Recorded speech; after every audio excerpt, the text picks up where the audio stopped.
পৌর নির্বাচন সুষ্ঠু করতে যে কোনো মূল্যে আইনশৃঙ্খলা পরিস্থিতি নিয়ন্ত্রণে রাখতে হবে বলে মনে করেন জাতীয় নির্বাচন পর্যবেক্ষণ পরিষদের চেয়ারম্যান ডক্টর নাজমুল হাসান কলিমুল্লাহ। নতুন আচরণবিধি প্রয়োগে তাৎক্ষণিকভাবে কমিশন ব্যবস্থা না নিলে তা হবে বজ্র আটুনি ফসকা গেরো, এমন মন্তব্য তার। রিপোর্ট করছেন আরাফাত সিদ্দিক। দলীয় প্রতীকে প্রথমবারের মতো হতে যাওয়া পৌর নির্বাচনে নতুন কিছু বিধিবিধান যোগ করেছে নির্বাচন কমিশন। সংসদ ও স্থানীয় নির্বাচনের সমন্বয়ে এই নির্বাচনের আচরণবিধি তৈরি করা হয়েছে। এতে নতুনত্ব হলো, দলীয় প্রার্থীর পোস্টার লিফলেটে নিজের ও বর্তমান দলীয় প্রধানের ছবি ছাড়া আর কারো ছবি দেয়া যাবে না।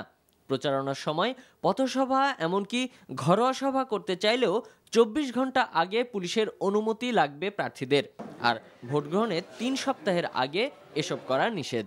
আচরণবিধির দিকে লক্ষ্য করলে আপনারা দেখবেন যে সব দলকে সমানভাবে সুযোগ দেওয়ার জন্য আমরা আচরণবিধিটা তৈরি করেছি এবং সেইভাবে আমরা এগিয়ে যাচ্ছি।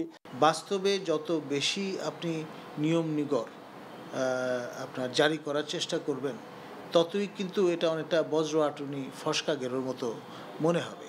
কারণ যার উপর আপনি এই ধরনের বিধিনিষেধ আরোপ করছেন, তার অ্যাকসেপ্টেন্সের একটা ব্যাপার আছে। আচরণবিধিতে বলা আছে, নির্বাচন পূর্ব সময়ে কোনো প্রার্থী এলাকার উন্নয়ন কর্মসূচিতে কর্তৃত্ব অথবা কোনো শিক্ষা প্রতিষ্ঠানের পরিচালনা পর্ষদে অংশ নিতে পারবেন না। এই নির্বাচনের প্রচারণায় সরকারি সুবিধাভোগী অতি গুরুত্বপূর্ণ ব্যক্তি এমনকি সংসদ সদস্যদের পর্যন্ত অংশ নেয়ার সুযোগ নেই।